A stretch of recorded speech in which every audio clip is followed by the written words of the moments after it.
से सुनिएगा। आज हम लोग पढ़ेंगे विज्ञान, वरदान या अभिशाप। विज्ञान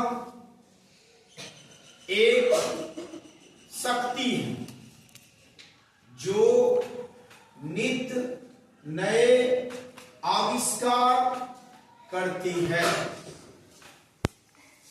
विज्ञान एक शक्ति है जो नित्य नए आविष्कार करती है। यह शक्ति अच्छी भी है और बुरी भी है। अगर हम विज्ञान का उपयोग लोक कल्याणकारी कार्यों के लिए करते हैं, यह वरदान बन जाता है, और अगर इसका दुरुपयोग करते हैं तो यह अभिशाप बन जाती है। विज्ञान को वरदान या अभिशाप बनाने वाला मनुष्य है। उदाहरण के तौर पर एक छुरी जिसका काम है सब्जी काटना, और उसी छुरी का प्रयोग सब्जी काटने के लिए करते हैं तो यह वरदान बन जाता है, और उसी छुरी का उपयोग किसी का अहित करने के लिए करते हैं तो वह अभिशाप बन जाता है। अब बच्चों, विज्ञान को वरदान और अभिशाप बनाने वाला कौन है? मनुष्य है। मनुष्य के हाथों में है। अब हम लोग चलेंगे विज्ञान वरदान के रूप में, है ना। विज्ञान वरदान के रूप में विज्ञान ने अंधों को आंख दी, बहरों को सुनने की ताकत दी, ला इलाज बीमारी, ऐसा बीमारी जिसका कोई इलाज नहीं था, उस बीमारी पर मैंने इस विज्ञान के कारण विजय प्राप्त की। अकाल मृत्यु पर विजय प्राप्त की। अकाल मृत्यु होता था बच्चों कब? जब भारत पूरी तरह मानसून पर निर्भर था। तो जिस वर्ष वर्षा होती थी उस वर्ष फसलों का उत्पादन बेहतर होता था, और जिस वर्ष वर्षा नहीं होता था फसल का उत्पादन नहीं होता था, जिसके कारण देश में अकाल पड़ता था, लाखों लोग मर जाते थे। उस अकाल पर इसी विज्ञान के कारण मैंने विजय प्राप्त किया। विज्ञान के कारण हमने समुद्र की गहराई को माप डाला। विज्ञान के कारण हम आकाश की ऊंचाई को माप डाला। विज्ञान के कारण आज का युग जो है वह बटन युग बन गया। बटन दबाते हैं कि इंद्रदेव मेरी सेवा करने में झरना चलने लगता है। बटन दबाते हैं कि पवन देवता यानी वायु देवता हमारी सेवा करने लगते हैं। बटन दबाते हैं, प्रकाश की जगमगा उठती है। बटन दबाते ही प्रकाश जगमगा उठती है। यही नहीं, जब हम बटन दबाते हैं तो एसी चलने लगता है, तो शीत उष्ण के झोंके, ये ठंडी गर्मी के झोंके हमारे शरीर को सुख पहुंचाने लगता है। सचमुच में विज्ञान ने तो इस युग को बटन युग बना दिया। मोबाइल,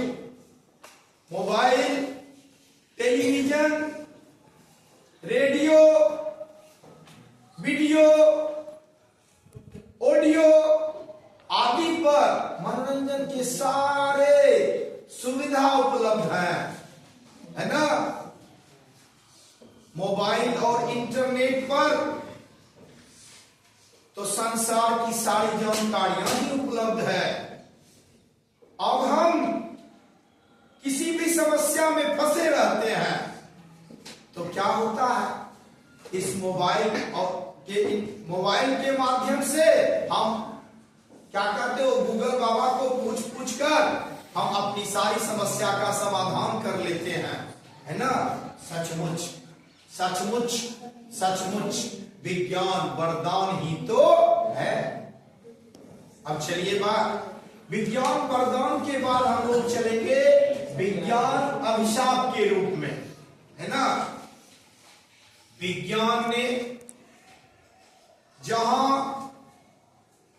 लोगों को अनेक प्रकार के सुख उपलब्ध कराए, वही दुख का अंबार भी खड़ा कर दिया है।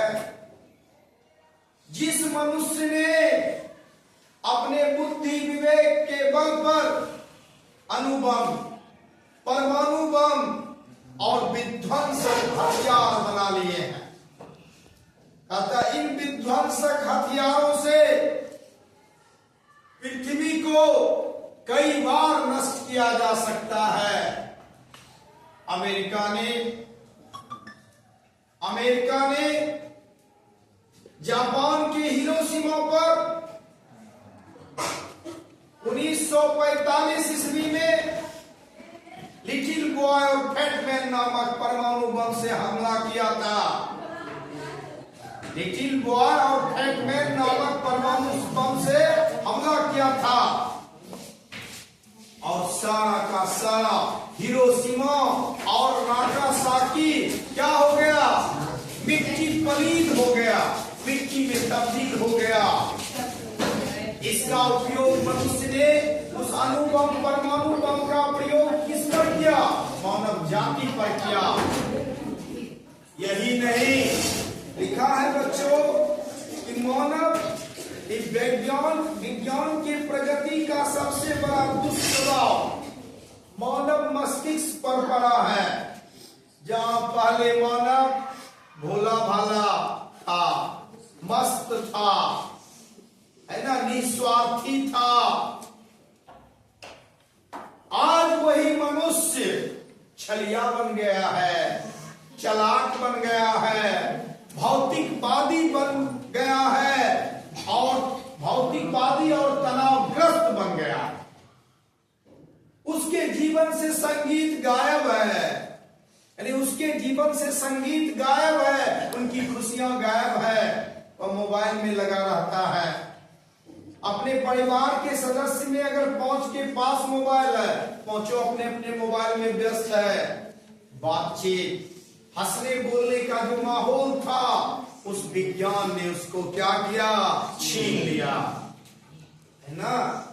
लिखा है कि विज्ञान के कारण जीवन से संगीत गायब हो चुका है, धन का प्यास जाग गई है और मनुष्य का नैतिक मूल्य नष्ट हो चुका है।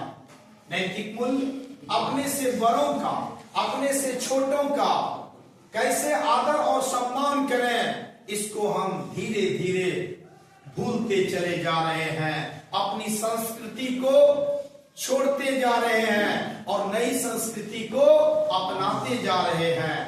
लिखा है, निष्कर्ष के तौर पर यह कहा जा सकता है कि विज्ञान को वरदान या अभिशाप बनाने वाला मनुष्य ही है। विज्ञान ना तो अच्छी है ना ही बुरी है, अच्छा या बुरा बनाना मानव के हाथों में है।